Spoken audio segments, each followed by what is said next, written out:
So what does it take to put off a multi-million rand cash in transit heist?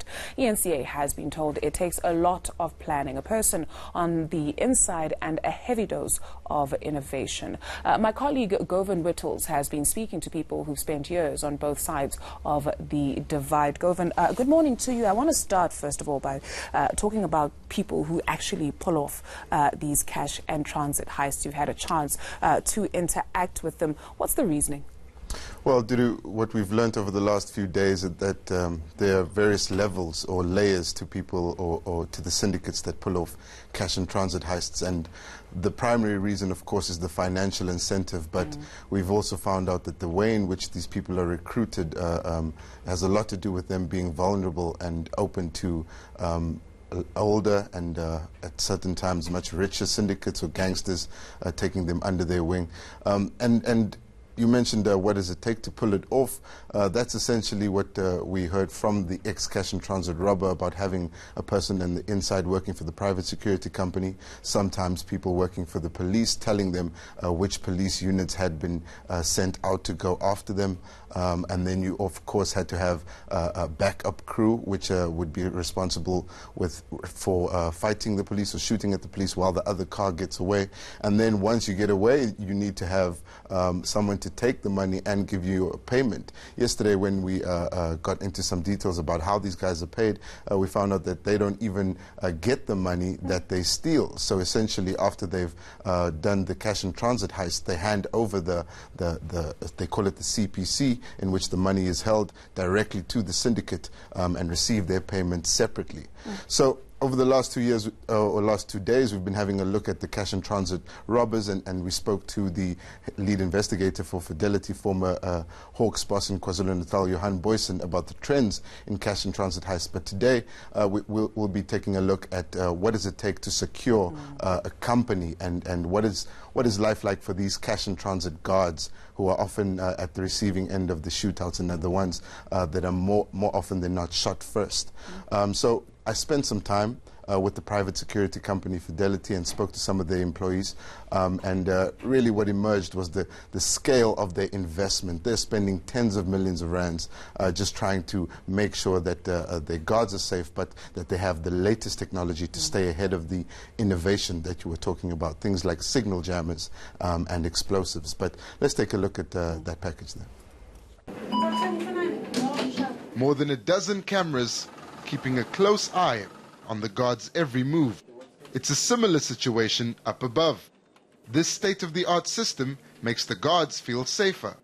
It's scary at times, but having said that, the technology that is in the vehicle, the training that we are being provided with, the backup that we are getting from the team that are being deployed on the ground, the helicopter, and the intervention of the police as well, management having taken that initiative to say we need to train you, to upgrade your training. So it feels better, it gives you that hope. Fidelity spends 4.5 million rand a month on additional security.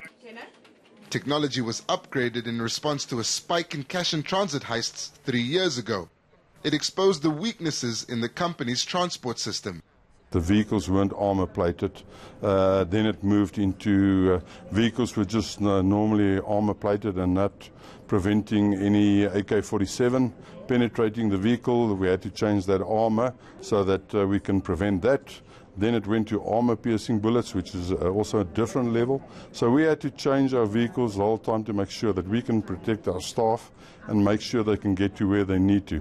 Seloteko is battle-ready, but still depends on his colleagues for backup.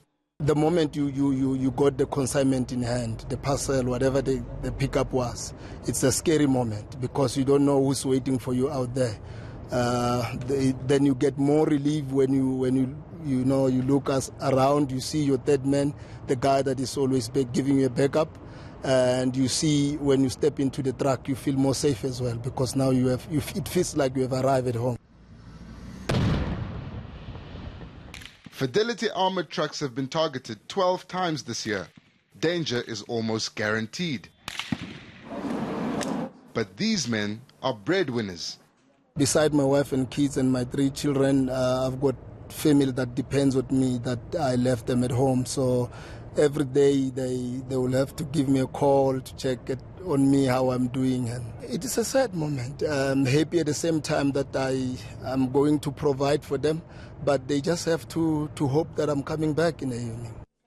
Once a week at Fidelity's headquarters, this is the meticulous staff vetting process. We've got a very strict policy how we employ, pre-employ, and often do voice stress and polygraphs on all our staff to make sure that they're clean and they remain clean. The nerve center of this entire security empire. Teko believes it's only a matter of time before what is on display here will be enough to turn the tide against those who are brazen enough to take them on. One day it will be over for them. They won't have any place to hide, because every day we're getting this training. Every day the company is taking initiative to make sure that we are safe. So they're not going to get tired. They will look after us and we'll keep going. They won't have any place to hide anymore. Govan Whittles, Johannesburg. Govan, it's not a movie. That is real. And I see the beefing up of the vehicles, making sure they protect the money.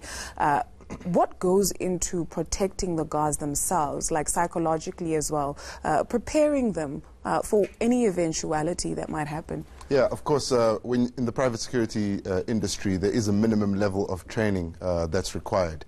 But in this case, Fidelity has roped in expert instructors, some of them obviously with experience policing cash and transit heists, others just specialist shooters, people who are equipped to train people in terms of how to react in explosions and when they're under fire. So there's a lot of money which goes into the training. I mentioned that they spend 4.5 million rand a month just on additional security. So while the guards are going through physical training and being taught on how to respond tactically, there's also another backup unit which is there specifically just to come and save the guards if something goes wrong. So the investment is multi-pronged, and I think they're trying to minimize the risk to the guards by making sure that there are more teams there to support them, of course, with the helicopters, with the control room, and with the close cooperation with the police, which has now been re-established. Just towards the end there, the guard really bringing it home. We're breadwinners.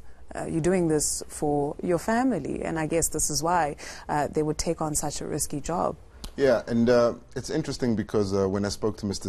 Teko, he explained that he's from Mpumalanga and he's been in the cash and transit industry for about 9 years now, and he's never been in an incident before. Even though, despite that, he still has lost many friends.